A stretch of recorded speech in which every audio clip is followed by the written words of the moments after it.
Ladies and gentlemen, welcome back to the channel, and today I have some very interesting news in regards to Borderlands 3, though this news is not so much on the gameplay side of things, but rather the lore and the story side of things, and it involves one of the 4 playable Vault Hunters. So over on Twitter, Randy Pitchford answered a question from a fan regarding which Vault Hunter is currently his favorite, to which he replied that it's currently Zane Flint.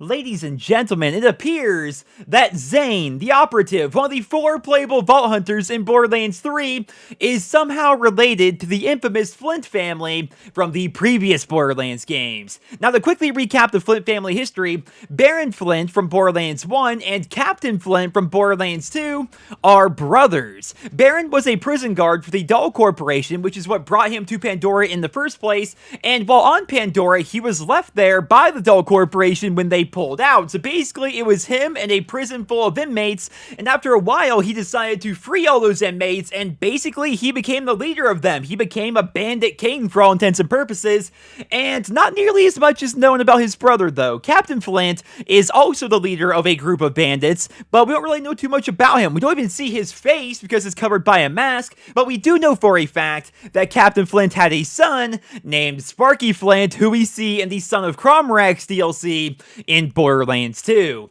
Now, when it comes to Zane, not really much is known about him as of right now, besides the fact that he has an affinity for technology and that he appears to be a little bit older. Judging from his appearance and his gray hair, it's entirely possible that Zane, the playable Vault Hunter in Borderlands 3, is the father of Captain and Baron Flint, and potentially the grandfather of Sparky Flint. But as of right now, that is unconfirmed. We really have no idea. All we know is he's somehow going to be related to the infamous Flint family, and he appears to be a lot older than the rest of them. But then again, we were not able to see Captain Flint's face because of the mask, so we have no idea how old he is. Maybe he's the older brother, maybe he's the younger brother of Baron Flint. We really have no idea.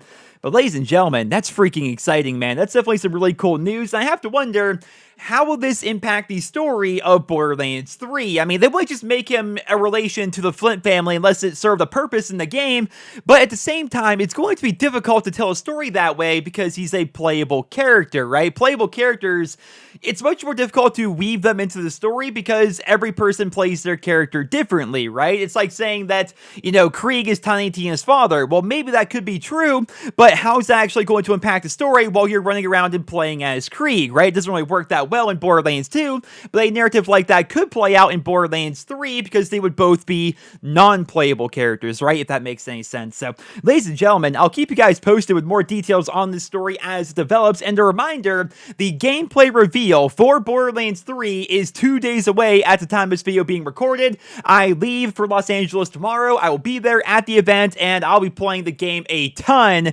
and I'll be definitely playing around as Zane, trying to learn as much as I can about that character. But ladies and gentlemen, that's all I have for you guys here in this video. I hope you enjoyed it. If you did, please drop me a rating, and I hope you guys all have a wonderful day.